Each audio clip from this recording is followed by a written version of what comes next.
Yeah. All right. Good morning, everyone. Oh, go ahead, Karen. Finish your sentence. I was just saying our previous city manager looks comfortably at home. Oh yeah, he's doing pretty good. He's doing pretty good. Yeah, he's I love what you've done to the office.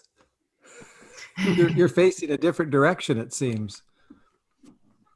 Oh, I think I think the desk is the same. I think Alex and Susan have just decorated for me over time.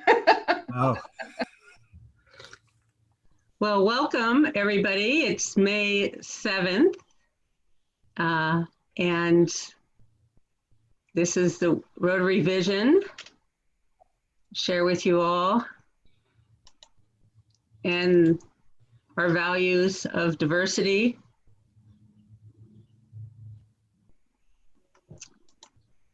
And I want to introduce our guests and visiting Rotarians. So we will start with Nira. You want to say hello? Hello.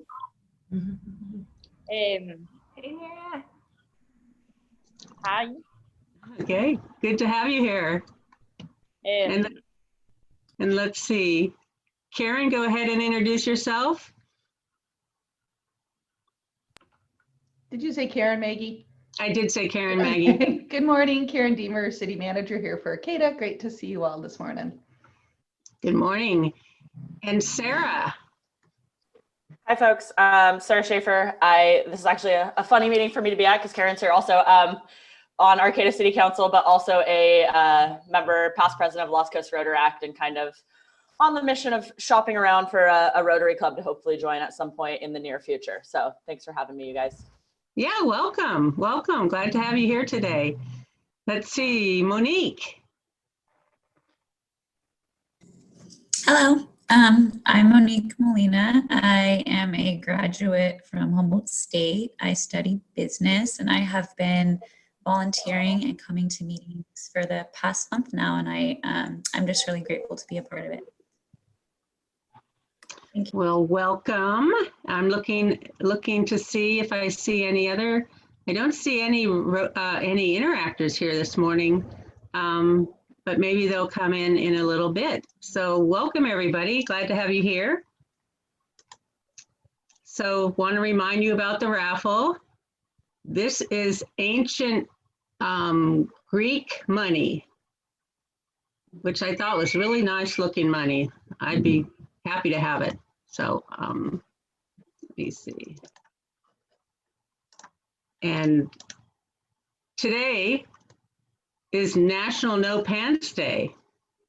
And I think you all figured that's just been what it's been the whole year, past year, but no, today is the actual day. And it's also National Cosmopolitan Day. So I don't know, you could put those two things together, but stay indoors. I think you have them in the reverse order there, Maggie. Is it? Cosmo first, then no pants. Yeah, but during COVID, who knows? All righty. May is also Older Americans Month, and I wanted to share some information about that. The slogan this year is Communities of Strength, and they're recognizing what older folks have gone through in the last year, not only in terms of trying not to get COVID and worrying about that, but also coming together and helping each other.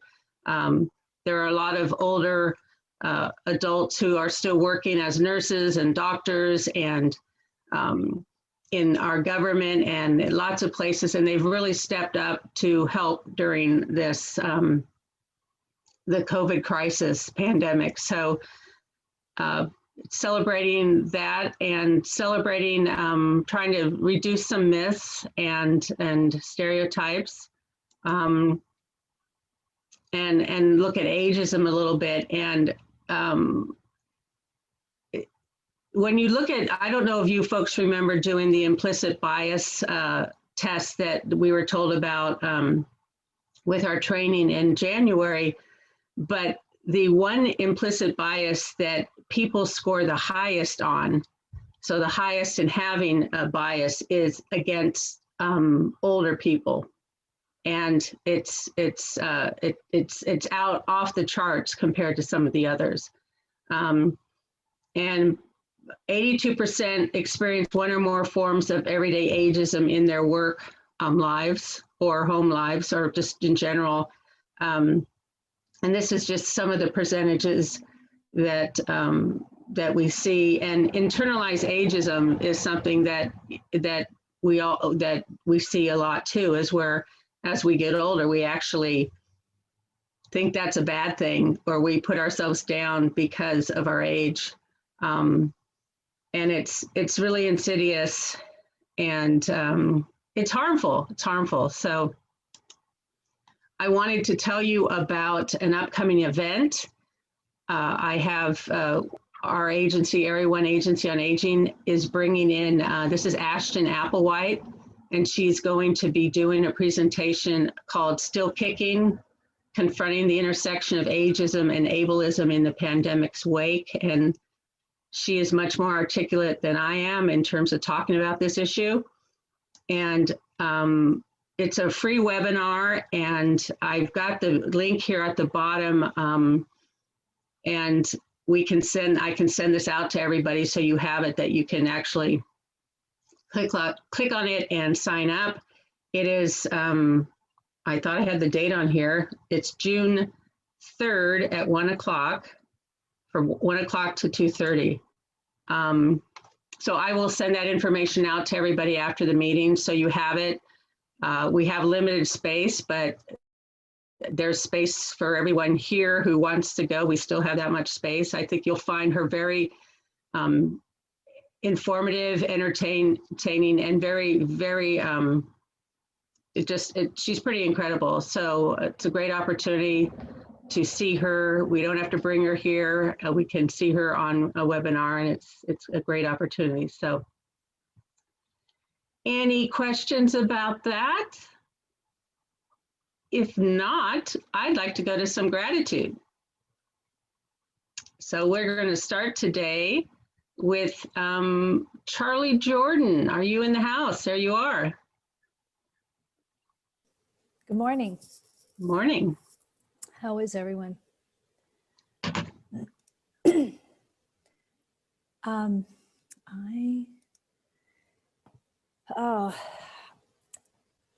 There's a lot of gratitude that I've enjoyed hearing that's come from the club, and I'm particularly for myself, I'm particularly grateful for discovering the depth and breadth of kindness and caring that people give to each other. And one of the things after losing Kevin, it was a few years after losing Kevin, I started subscribing to a reader board that sends me a grateful quote every day. And I wanted to share one with all of you. I've kept it because it resonated with me, and I believe it applies to this club. So here it is. A good deed doesn't just evaporate and disappear. Its consequences saturate the universe, and the goodness that happens somewhere, anywhere, helps in the transfiguration of the ugliness. And that's by Desmond Tutu. And so for me, and one of the reasons it resonates so well to this club in my mind, is that you are all transformers of the universe and spreaders of goodness. And that is something special and definitely something to be grateful for. It's my gratefulness. Thank you, Charlie. That was, thank you. And would you like to choose somebody to share with us next time? Sure. I choose, I'm trying to think of who hasn't gone. Hi, Janice, it's good to see you. Would you like to go next time? Yay. Thanks. All right. Thank you. And I'm looking, I don't see Amy here today, so we will have her go next time also. We've got a few birthdays, and I'm looking to see if any of our folks are here today. Siva's not here. Tamara, Bryn is the Corrells are not here. Coriels are not here. Scott, Crystal, Charlie is not here. Coriels are here. Oh, there you are. I'm so sorry. I was looking for your pretty faces. Yeah, that's not happening yet. Well, then, somebody's got a birthday coming up. Any plans there, Bryn? Bryn is getting breakfast for one of the kids at this very moment. He's bringing me coffee, I hope. But yeah, his birthday's coming up, and we're hoping to do a quick backpacking trip together. So it's time to get outside. That's our plan for his big birthday. Nice. You said his big birthday. Oh no, I mean Every birthday's every birthday's big. I think this one is 45. So sure, it's big. Yeah, every birthday's a good. Every birthday's big. Yes. Charlie's like, that's nothing. No, it is. Every year is a year. We survived, got through it, learned something, and are growing. So it's great. Well, that's good. When he comes back, we will not sing to him. So, Mr. Bob, you've got a birthday coming up. Is that true? I do. I think, yeah, next week. Any big plan next week? Do I have the date?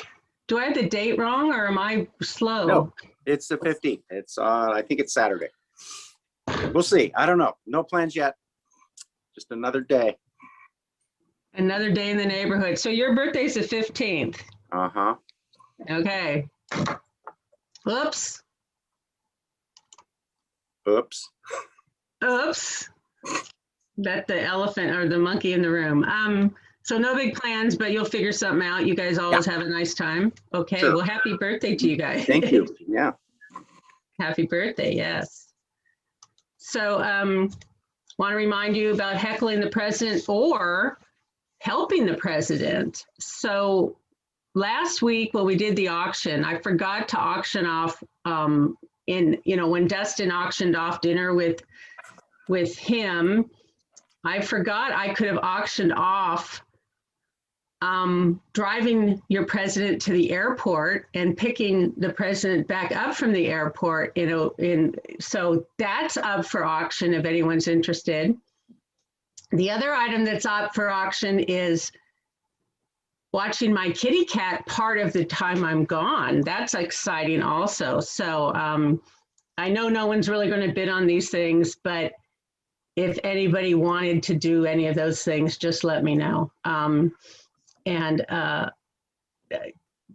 Yes, and Domino's not even here now because he was embarrassed to have to ask. So anyway, this is me this is me when I was a little younger. Let's just say that. So we have a request, the website has a request of you. We'd like to get some new faces and stories up on the web page about who are Arcata Sunrise Rotarians. So I'm hoping that we can have a few people volunteer, put your little picture up there and a little statement about why you're a Rotarian. Is there anybody out there willing to help out with this? You guys are all shy. Dustin, yes, okay. Dustin, Charlie, would you do it? Anybody else? We've got a few up there, but it's nice to keep the webpage. I'm in. Who said that? Ian. Ian's in, okay. When do you need these by? Amanda, you're in too? I need them, well, Ed, what you'll want to do is send them to Ed. And I'd love to see them as soon as we can. So set yourself a deadline that, I don't know, what do you want me to say? Do you want me to say by the end of May? How about by the end of May? Okay, thank you guys, appreciate it. And this picture is not one you're gonna use. You're gonna use one with a little more focus. This was me the other morning. Anyway, I did a self-portrait. All right, we got some service happening, I think.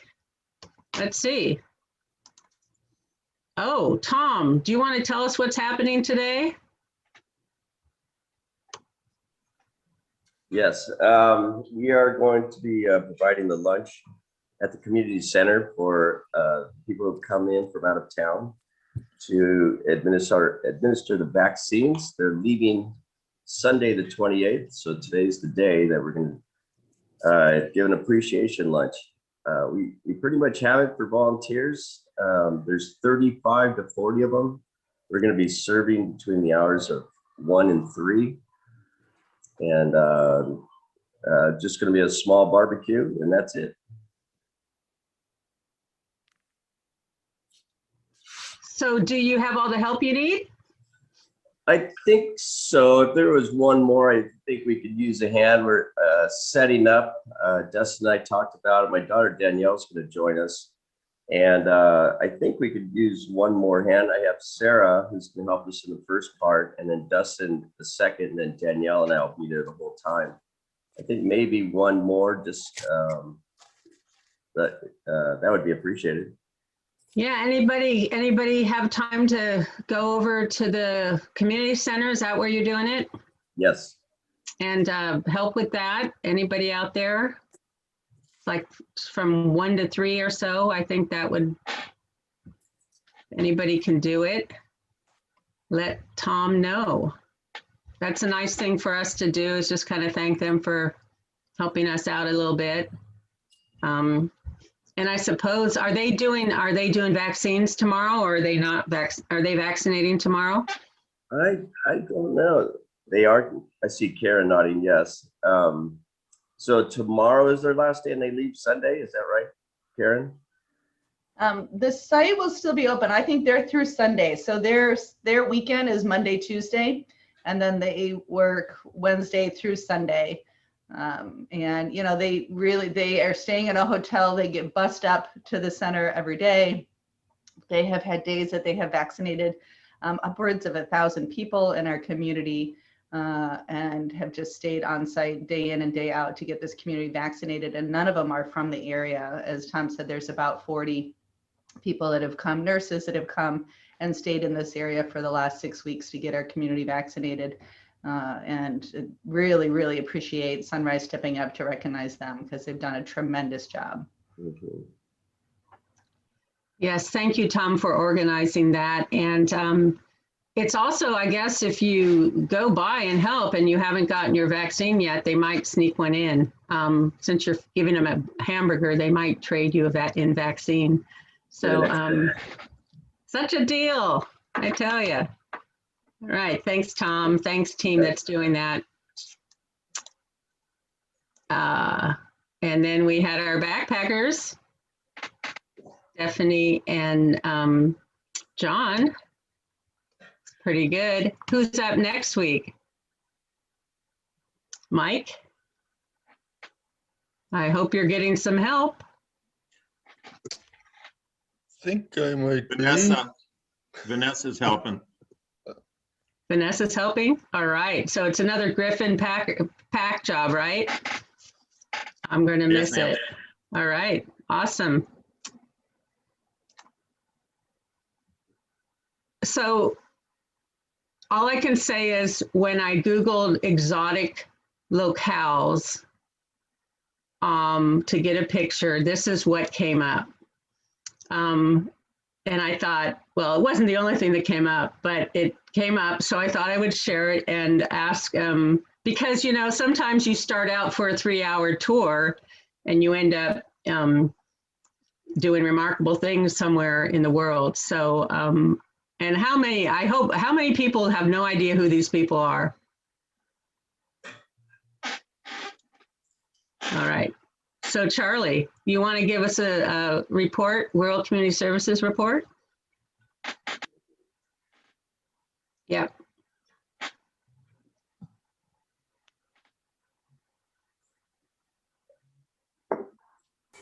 Timing is perfect. We've got grinding going on in the background. So Well, but why wouldn't you? You're a coffee person. You should always have that going in the background. Exactly. So World Community Services Committee hasn't been meeting monthly because we had dispersed all of our funds. However, we met this last month because we wanted to have a wrap up and then also talk about just getting started for our new year as Ian comes on. And so what we did is we did just that. We talked about just kind of reviewed what we had done this last year and spent our funds. We have one outstanding item that we petitioned the board for, which is the additional funding that our committee received following one of our fundraisers. I believe it was the Taste. We agreed that we would send that to the Navajo Water Project, additionally sending those additional funds there. And just because the timing, COVID, their grant timing and whatnot, they requested that we hold those funds and send it to them after July. So that's what we petitioned the board permission for, and they agreed. So that is a holdover that will happen.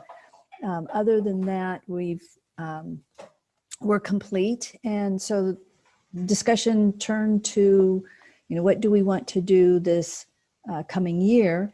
And discussion was had around the idea of, do we want to, look and focus more inward, although we are the International World Community Services Committee. So our focus is outward.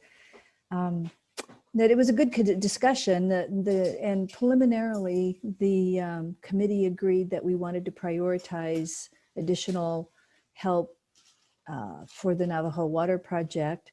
There's still quite a bit of excitement and desire to continue with Guatemala. There aren't a lot of places in the world that are opening up around COVID and both safe health-wise and otherwise, but Guatemala is one of those. And the organization that we worked with last year is doing a really good job around COVID and safety. In addition to that, at least 2 of the 4 clubs locally that participated are interested in potentially taking on a larger role and maybe like co-hosting something around Guatemala. So Guatemala was on the list. Additionally, we were looking at potentially other work in Pakistan, and there's, I believe, a talk that's going to occur. I believe it's next week, and Howard, please jump in and correct me if that's incorrect, but I believe Cebu is going to come and give us a talk about the work that's being done there. And then we were, certainly open to other new ideas as they show up, but definitely considering how we can be true to our work internationally, but still focusing on things that are hands-on and more maybe like the Navajo Water Project, where it's even within our own borders. So to be determined there. So that was the work of the WCS committee, and excited about this coming year. Thank you, Charlie. Now, I vote that you guys do Guatemala again, because I have about 15 shirts in my house that I need to this COVID thing happened, and Charlie, when during COVID, you make some quick decisions and you're trying to, make sure you have everything figured out. And Charlie figured out that during COVID, she didn't need this box of shirts at her house, but that Maggie as president should have them. And so Maggie as president has these shirts that I want to, we're going to do a fire sale, folks. If anybody, they are really nice shirts. They're very nice. They're good for hot weather, and I'm going to either sell them or give them away. But if you guys go again, we could just tape out the 0 and put a 1 or a 2 or whatever we put on there, and then they're multi-year shirts. And I am going to pass these on as a presidential pass on, but I'm not going to pass them to Ian. I'm going to pass them to AJ because it happened in his year. So, AJ, you've got a box of shirts coming to you, minus any shirts that people want to purchase. And I think I'm going to sell these for $5 a piece. So if anybody wants an extra shirt, we won't do it today, but I will get ready for your trip to Guatemala and buy a shirt. Thank you, Charlie. And thank you, Gilligan. Thanks, little buddy. Hello, buddy. All right. I put this up here just to remind us this is happening. I don't know, Dustin, if you, I don't see Brandon here, but if you know of anything happening on the front, on the golf front. Nothing new. We're just, we are just taking spots right now for people who want to buy teams or sponsorships to play in the tournament. Our initial plan was to start advertising it publicly around May 17th. And so we wanted to reach out to the people who played last year. I think this year we have the opportunity to do the shotgun start because COVID the regulations won't be in place, so we can all be out there at the same time. Or last year we did it staggered.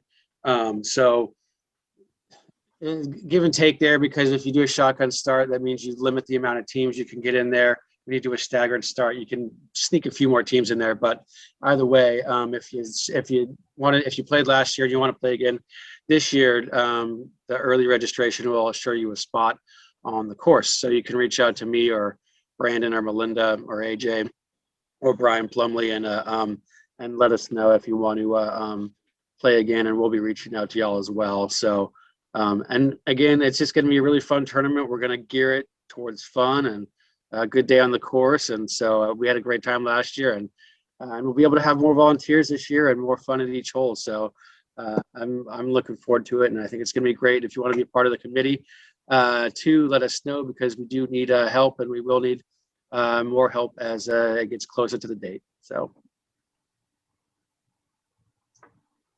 that's the update. Thank you. That's great. I just, I mean, I listened to every word our district governor-elect says, but I also was multitasking, and I was looking at the chat and saw a lot of you put notes in there to me about my kitty service and my chauffeur needs. So I appreciate that, and I will get back to you. Thank you, guys. Okay. I just think everybody, whoops, I'm going to stop. I just think you're all excited that I'm leaving town. So you want to make sure I get out of town. It'll be interesting to see if anyone wants to pick me up from the airport. And when I come back, we'll worry about that. You know, by the way, there's a real problem at the airport because, well, there's a problem, as you probably have all heard, that first of all the rental car companies got rid of all their rental cars during COVID. And so there's no rental cars and things are now really expensive, but there's also no airporter service. So all these people are coming into town and have no way to get away from the airport. So there might just be a whole new village that starts up there of people who fly in to visit us, and anyway, it's kind of goofy, but okay, we're moving on. So we're going to move on. The Diversity and Equity Committee has something to share. I'm going to let you share, Mike, and yeah, I will let you share your screen if you're ready.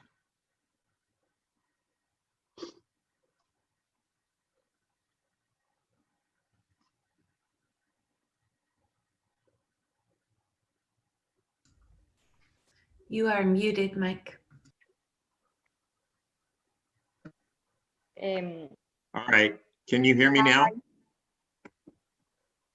Yes. Can you see my screen? No.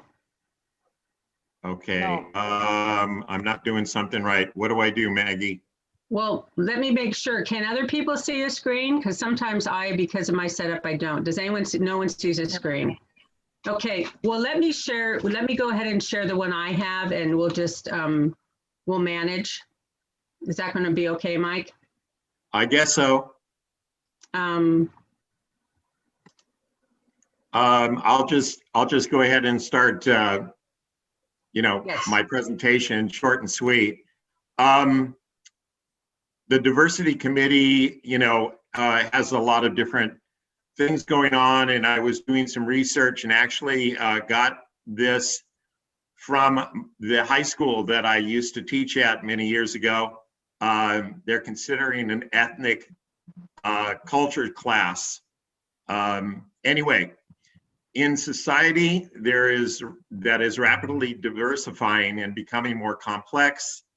The study of different human groups helps develop skills that express collectively and collaborative thought, interpersonal communication strategies, how to show cultural relevance, and equity-driven skills. So what I thought about was in this short presentation is that these are things that we could ask ourselves in our daily life, in our business life, every single day. Are we effectively listening to other people? Are we giving voice to people in need, etc.? I want to open this up to discussion and see what more we could do with this. So if anybody wants to jump in and tell me what you think, I'm open now.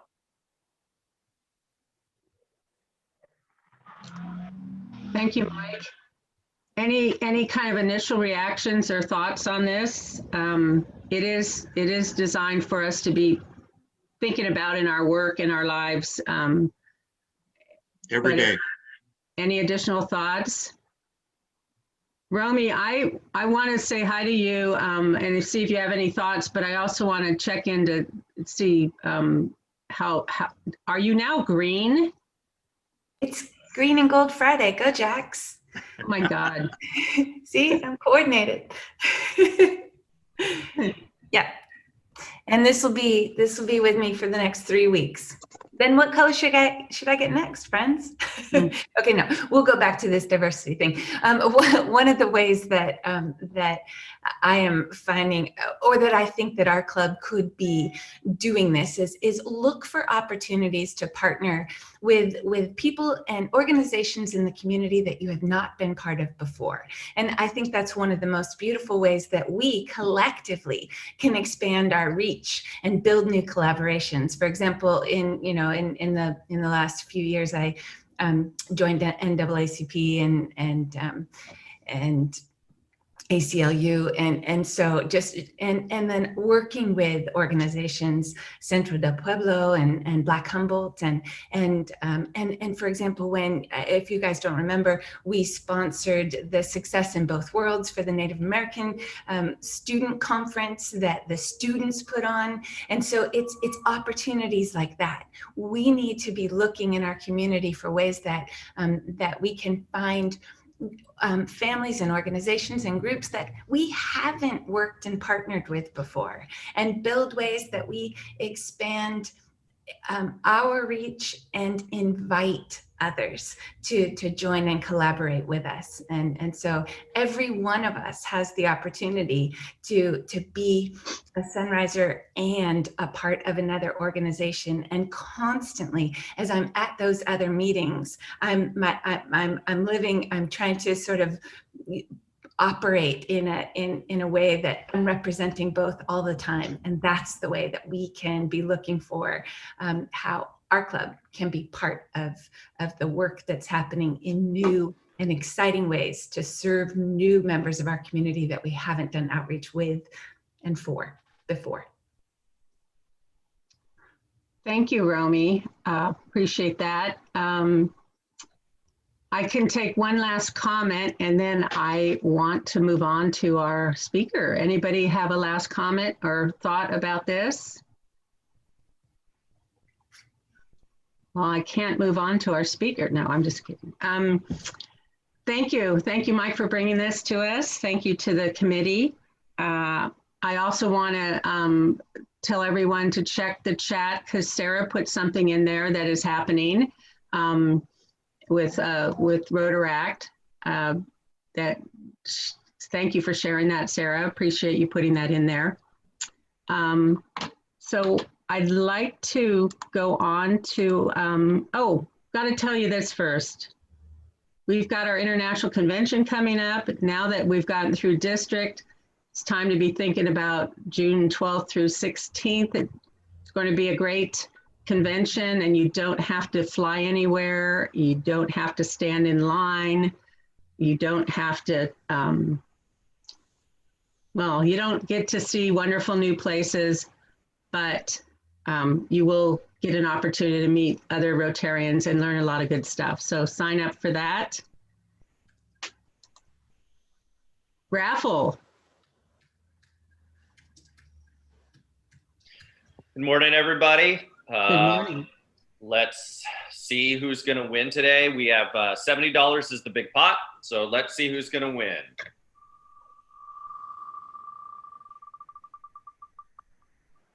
I've been mesmerized. It's Rebecca today. Let's see if she's going to win the big pot. $5.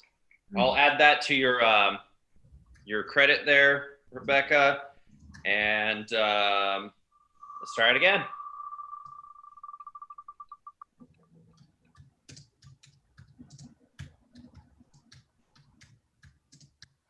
And that's Lori. Go, Lori. Lori $5. We'll skip the dollar on the table thing. Better luck next time for everybody. It'll be $80 next week. Yeah, we're just waiting. We're just all waiting for the pot to get a little bigger. All right. Thank you, Nick. So now we're going to our featured presentation, City of Arcata update with Karen Diemer, who is the city manager. We all know Karen.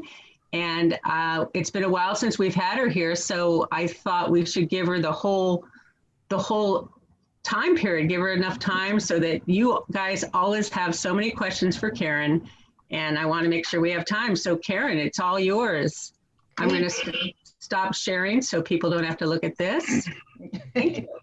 Thank you, Maggie. It's good to be back. It's been a long time since I've been at Sunrise. I think I've only been at one other Zoom Sunrise meeting. So I've got just kind of a list of things that I thought I could cover. I am sorry that I missed being able to bid on the dinner with Dustin, so I'll have to try to come more regularly to, to keep up with that. And then Charlie, just really touched by your gratitude quote this morning.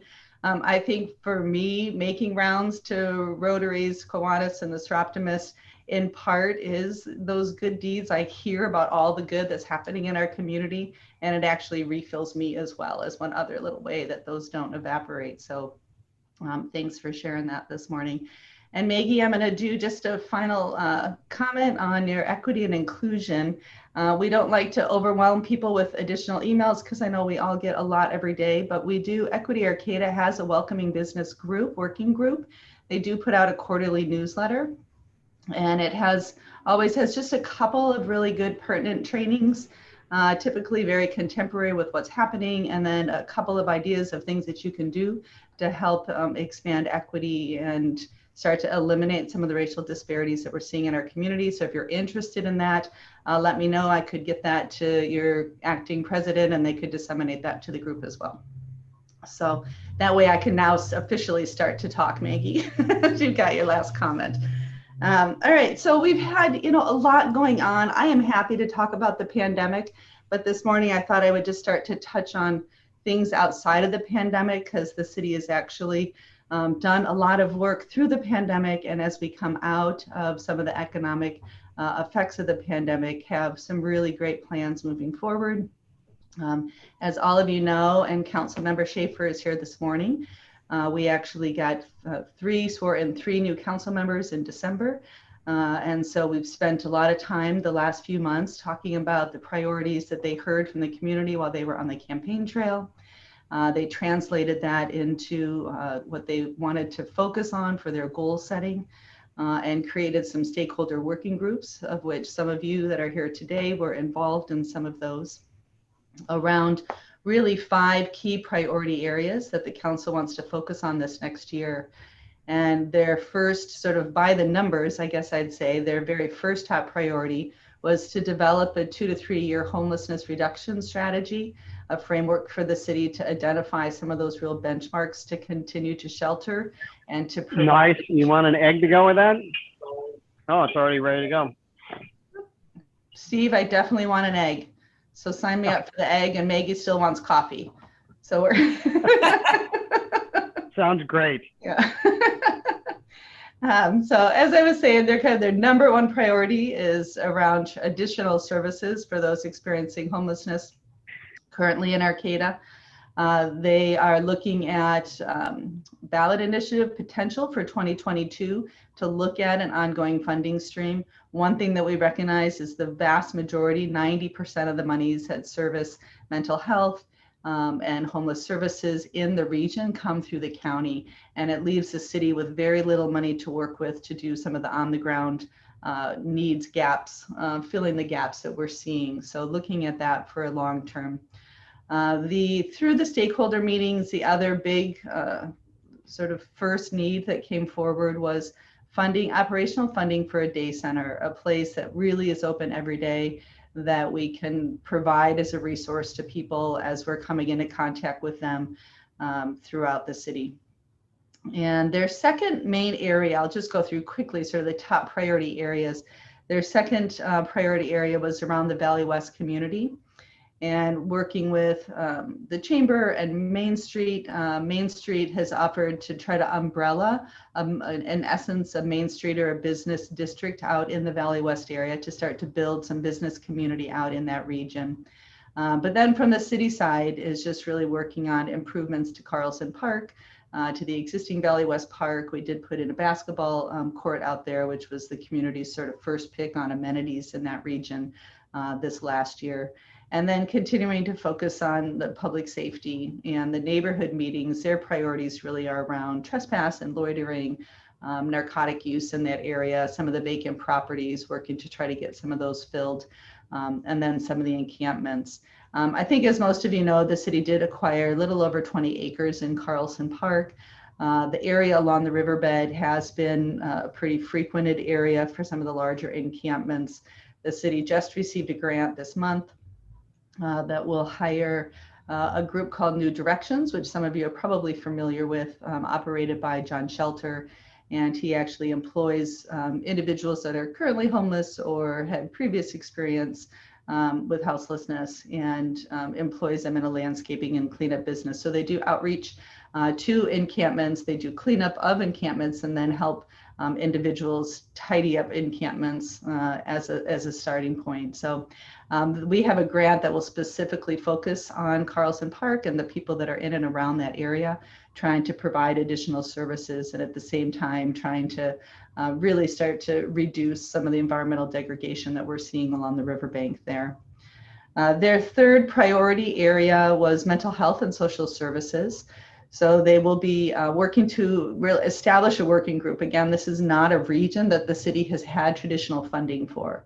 So as an initial step would be to try to come together on a monthly basis with social service professionals and mental health professionals, trying to create a collaborative space to grow these services in Arcata. So it may not be that the city can hire staff to provide all of those services, but do we have a facility space, an office space that could be used as an access point for a county staff member or a nonprofit to come in and work more tightly in Arcata? But we are also looking at where can the city find funding to offer some direct services. So as you probably have heard, there has been some money that is coming down from the pandemic to help with homeless services and with social services. They're come through what we call community development block grants. There's been 3 rounds of funds that have come, and the city council has really focused all of those funds around sort of social services in Arcata. So the first round that came out, the highest need that we identified was to actually provide sewer. It is an infrastructure project, but sewer out to the Arcata House Partnership shelter that's on Boyd Road. They haven't been able to expand, and they've actually had to reduce their capacity out there because of limits of their sewer. And so getting sewer out to that site will allow expansion of shelter and increase capacity for Arcata House Partnership. The second round, we looked at several improvements that Arcata House Partnership needed at their existing facility, and then actually funding some outreach teams that they can utilize through their service providers out in the community to be doing direct outreach to people living on the streets here in Arcata. And then the third piece that they funded was what we call traditionally MIST employees. So they're mobile intervention services teams, they're mental health clinicians. They work for the county of Humboldt. The county used to send MIST employees up to Arcata on Tuesdays for about 3 hours to try to do outreach to people that, mostly to individuals that were having frequent contacts either with the emergency room or with our police department. We would have those MIST workers try to contact and figure out what services we could start to wrap around to get them out of sort of crisis mode. But we really just found that 3 hours a week was hardly adequate to do much work. So we used some of that community development block grant money to hire 2 MIST clinicians. They're working full-time out of the police department, each doing 6 hours a day out of Arcata, and then they do still work for the county, so they do have some report-in duties there. So they've been full-time with us now for 2 months, and we have found that every week they have been able to get, at least one individual into some sort of sheltering. Some weeks are better than others, certainly. But every week they're also getting individuals connected with direct services. So for us, we have huge resource cards that our outreach workers and our police department use, but we really are not connected into the county services like those that actually work for the county. And we don't have access to the county databases, which have a lot of rules and HIPAA regulations around them. So to have these 2 MIST workers that actually can tie directly into county services and get people directly into those services has just been tremendous. So we're piloting that. Along those same lines, I'll just transition because it ties in a bit. The police department has been working on, what does reform look like for the Arcata community? And they've been working predominantly through, we have a public safety committee, so just a group of residents that come together to work specifically on public safety in Arcata. And they've had 2 subgroups that are actively working this year around reform areas. And one of those areas is how do we ultimately staff the police department and looking at alternative types of staffing. And they're still in their research phase. So if folks have ideas, please reach out to them. But in their interim report to the council just this last week, right now, they do seem to be circling in on increasing sort of that missed component as opposed to, you know, other types of staff that might be on the street.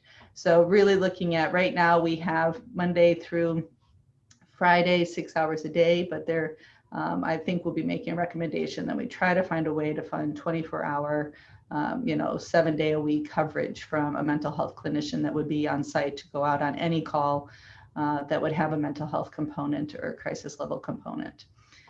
So, and then the other piece, so while I'm on Public Safety Committee, their other component on police reform efforts is to do a real hard look at police oversight boards. There are a lot of legal rules and regulations around that, but a police oversight board in essence is a resident or publicly led process by which the community looks at complaints against officer behavior and officer action. So there are several models. There's lots of new models that have been developed even just in the last year, as you might anticipate. And so they're working through that, and we'll be making a recommendation to the council as well. All right, before I lose sight, I do want to just go back and talk about, just so you know, sort of the other 3 core areas that the council is focusing on. Infrastructure is their 4th area, and really focused on a few areas around the plaza. And we have a lot of recommendations that I think I did talk to this group about a long time ago, coming out of the Plaza Improvement Task Force. But the other area is really these corridors between the university and the city. So coming over the footbridge as being a primary area of focus for us this year, and then corridors around G and H Street and then D Street, those corridors kind of coming from the university into the downtown. So I'm sure you've all heard that the HSU bookstore will be moving to downtown. So that's sort of the corridor terminus between the campus and the bookstore that we're working on. The council's next area was on economic recovery. As you might anticipate, you've all seen that we've had many businesses that have been hit very hard by the pandemic. We've had a few businesses that have actually fared very well during the pandemic, but for the most part, it's been a very trying year. So working with areas of how the city can support businesses in reopening and regaining customer service. And so those are sort of their main areas. They've got lots of other small goals, but I'll answer questions before I do that. There were a few other things that I just wanted to touch on though. We've got 2 major development projects that are happening, so I maybe will just try to share my screen quick just to give you a little reference point as you hear about them. Right now under construction is what we call the 30th Street Subdivision. This is the subdivision, so just to orient, this is Highway 101. This is Arcata High, so coming north of that, Spear Avenue. Right here, this is Janes Creek Meadows subdivision. And everyone refers to this as Spinney Park, you might know that. And then Janes Creek comes through here. Just on the other side of this has been this vacant lot that has actually had an approved development for many years.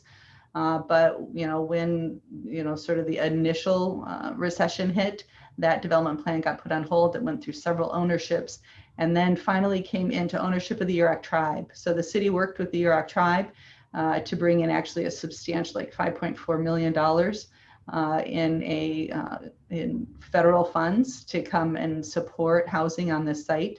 So the tribe is building 34 units of housing. And then along with that are several amenities. So we will be, we just awarded a contract to build a bridge that will do pedestrian and bicycle connectivity over to, comes in just about at the park, a long time pedestrian bicycle goal of the city's. And then we have lots of other transportation improvements that are included in that grant that will come to the city. The other project that was just recently approved, you maybe read about a little bit more in the newspaper, was the Creekside annexation.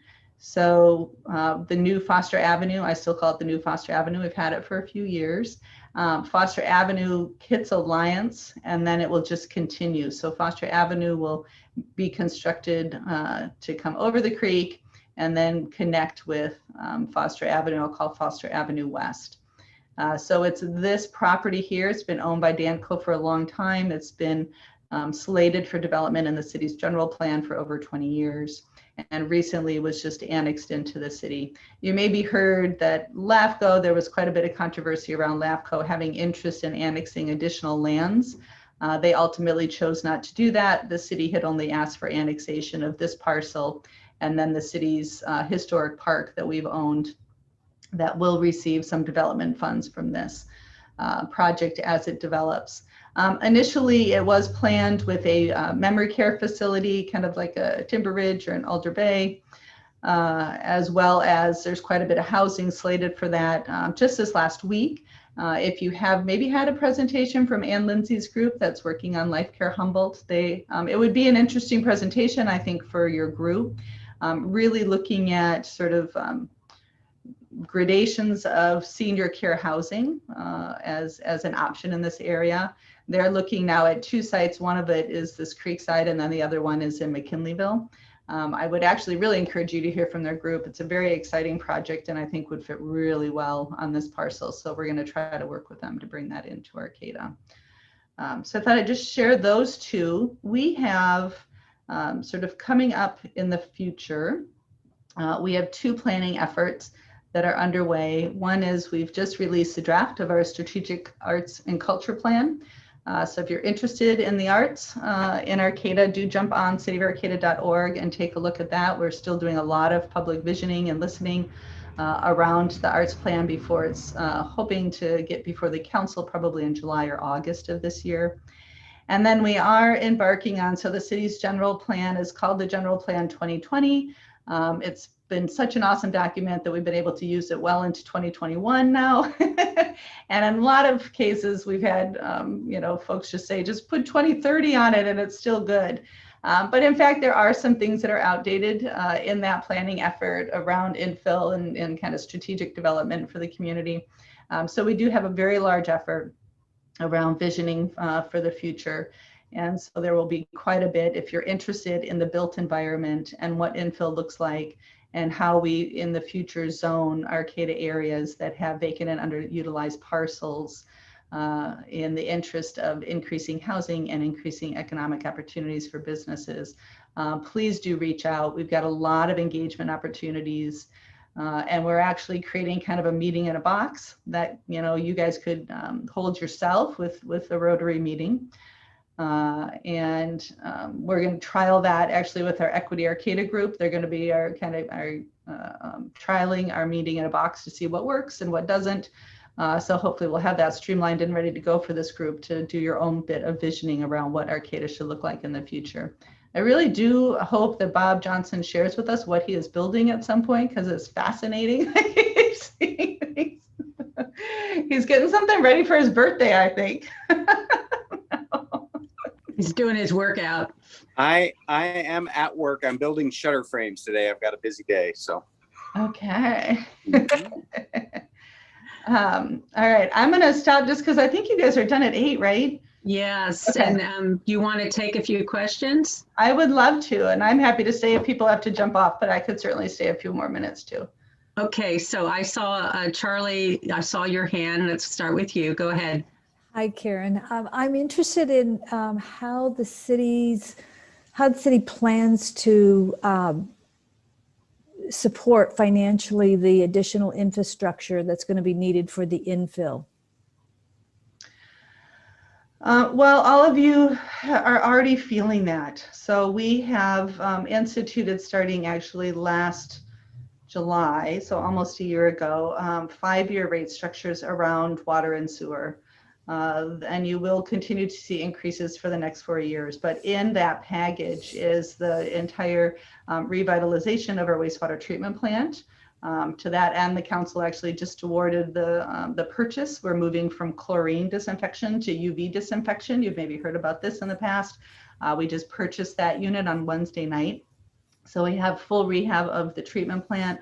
Also on that package on the water side is substantial rehab in our collection system, our water distribution system, and additional water storage tanks. So we will be poised from an infrastructure standpoint to handle the development.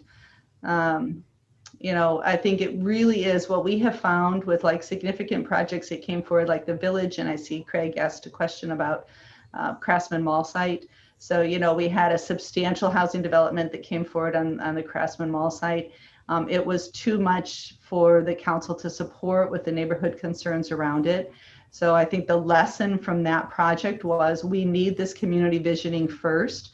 We need to decide where are we going to support infill and density, and where do we have to keep things at lower levels so that developers know coming in, I'm going to be successful if I propose this kind of density, or I can pencil out a project at this lower density. So I'm going to go in this space where the community has already said they would support, this type of mixed use that I'm interested in, as opposed to just having projects come forward that then the community is reacting to.